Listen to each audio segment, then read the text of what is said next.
Brenda J. Lilly here with the Bridge Artistic Network. I wanted to put out a small disclaimer before we launch into today's video. I am not a licensed therapist. I am just a fellow creative artist who hopes to encourage, engage, and hopefully empower other creative artists to go out and live their art dream. Okay, here we go into today's video. I hope you enjoy it. Well, good Monday morning, everybody. Monday afternoon, everybody. Sorry about the late video, but I'm Brenda Lilly, and this is Monday Morning Kickstart with the Bridge Artistic Network. It is Monday morning, October 13th, Monday afternoon, October 13th. And I've got a great video for you. I hope you like it. If you do, give us a thumbs up, subscribe to the channel, but most importantly, share it with everyone you know and love so that we can all keep becoming who we were created to be. All right, on with the video. I will see you on the flip side. Well, good afternoon. It is Monday, October 13th. Time for a Monday morning kickstart. Sorry about the late getting going here. The vicarage is full of people.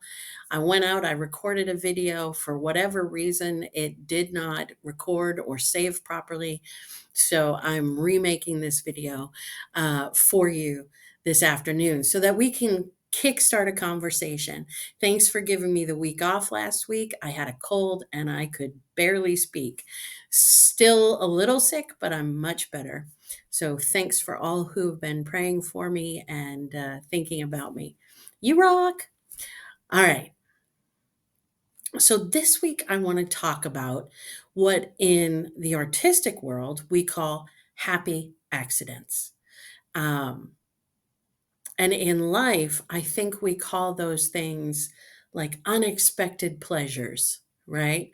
The unexpected moments that bring joy and happiness into not just the moment, but into our day and sort of shift us um, from whatever we were thinking about to just like in filling our minds and our spirits with a sense of and joy, right?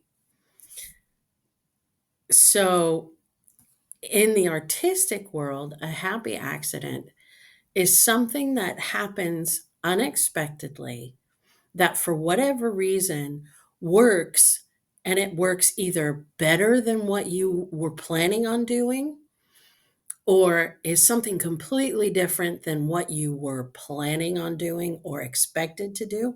But it's so beautiful. You decide, you know what? Happy accident. We're going to keep it. So I can think of a couple of things that happen when you're painting, right? And you choose a couple colors and all of a sudden something happens in the design and it goes in an unexpected and wholly different direction. And not only do you not hate it, but you kind of love it. And you go, okay, well, wasn't planning on this, but I love it. Gonna keep it.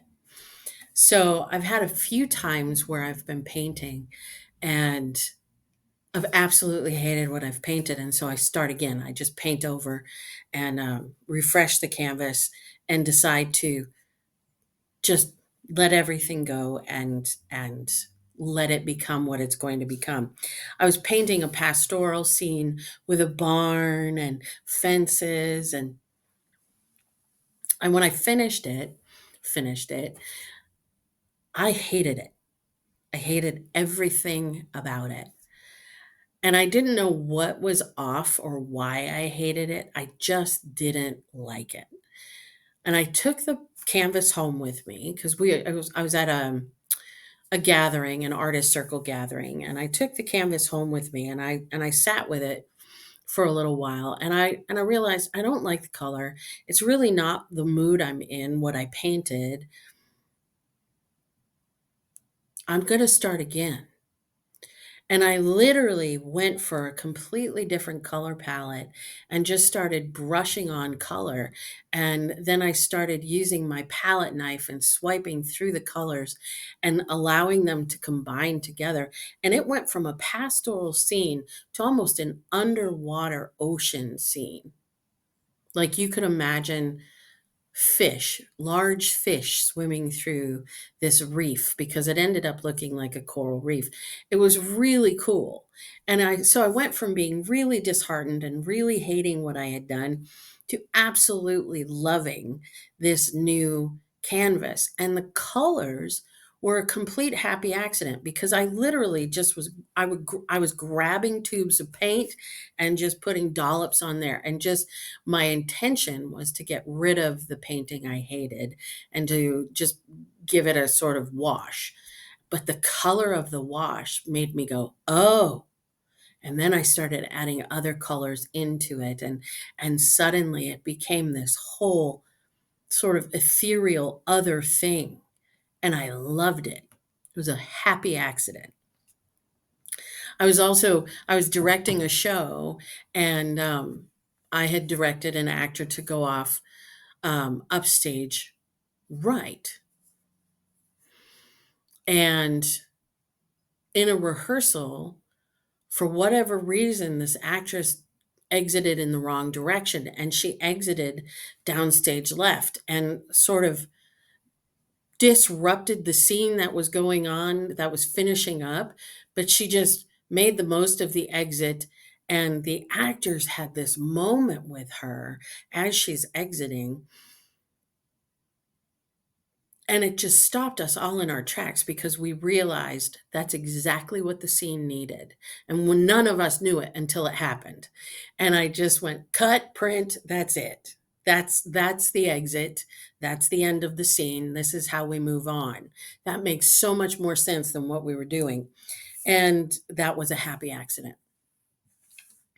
In life, happy accidents are those moments of unexpected pleasure, unexpected joy. You know, those moments that take us out of the ordinary, mundane, everyday slog of life and make us stand up and take stock and be filled with gratitude for what it is we have in our life. And those moments sort of make life what it is. The problem with those moments, and those moments are things like a baby's giggle, you know, when suddenly out of you're watching television and suddenly the baby that's in the room just starts to giggle, or your dog absolutely just wagging its whole body at you, just so excited to see you, and it just fills you with just joy, you know. The smell of coffee in the morning. Now that's fairly ordinary for me. I smell that every day and must, and quite enjoy it. But I am always grateful for it.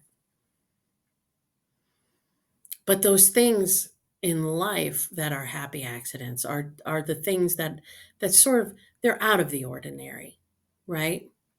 So this morning, my niece is coming downstairs and sort of whispering my name, Auntie Brenda, just filled me with joy. It filled me with a sense of belonging, a sense of wonder, a sense of anticipation of what was coming next, and knowing that I'm a part of this family, this society. And yeah, leaning into those moments, you know, it's a moment of like I was at a fall fest the other day and seeing people you haven't seen for 14, 15 years, listening to the music, eating a piece of really good fudge that you haven't had in forever. Um, you know, seeing how wonderful things are happening in the community I live in. and that there's actually a community here again. And that's so exciting. Those are the things you're stumbling upon, that you didn't know were the things that you didn't know were about to happen, but here they are. And they're here to bless your day. I just took my dog on a 30-minute walk. It's sort of gloomy out today, people would say, but I think the sky is a brilliant white color, white gray color, and it offers plenty of light, and it makes all of the colors of the trees so much more vibrant because they're not competing with the sun.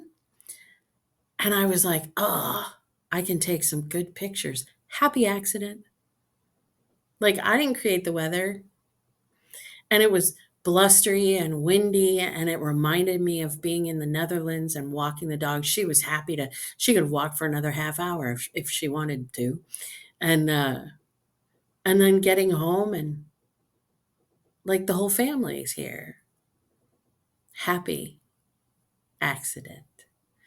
Not an accident, but not usual. This is exciting stuff for me. But human nature has a tendency for us to let go of those things. Like, as soon as they come, we go, oh, that's nice. And then we forget them.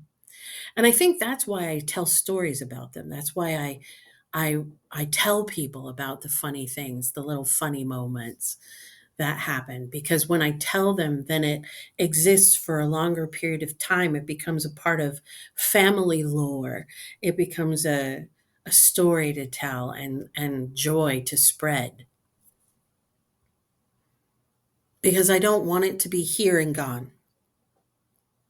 I want to lean into that more than I lean into the hard stuff, more than I lean into the bad stuff, more than I lean into the horrible things. Human nature has a tendency to let go of the good, to hold on to the bad. Like, we remember arguments that we had with our parents when we were 5, right? Or that big fight we had with our brother or sister, or the car wreck we had when we were 16, or, all of these moments that were hard, that test we failed.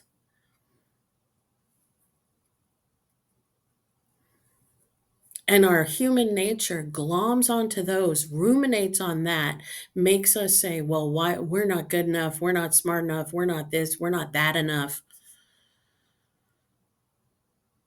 Meanwhile, life is continuing to offer us these happy accidents, these wonderful little moments of joy and wonder and fulfillment.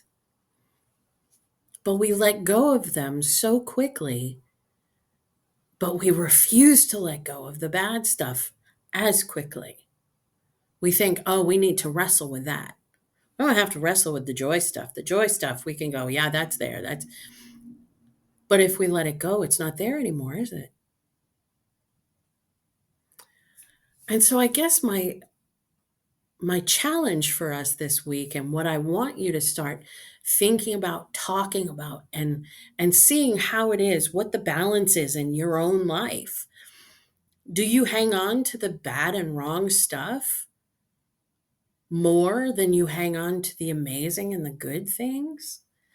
Do you make the bad things, the hard stuff, the stuff that's hard to get through, more important than the good stuff? The things that are blessings, are that bring joy, fulfillment, and wonder, beauty. What is that balance like in your life? And my challenge for us is to think on these things, right? To think on these things. Um, think on the beautiful things. Think on the joy-filled things. Think on the things that are bringing kindness and love and joy and prosperity and wonder and I don't know. That's like, to me, that's a practice of holiness when we think on the good things and let go of the hard things. Look, it doesn't mean hard things aren't hard, and it doesn't mean bad things won't happen.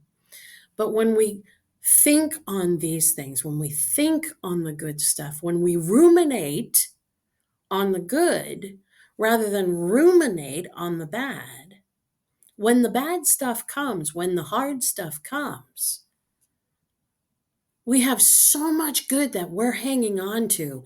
We know this is going to pass and something good will come from it.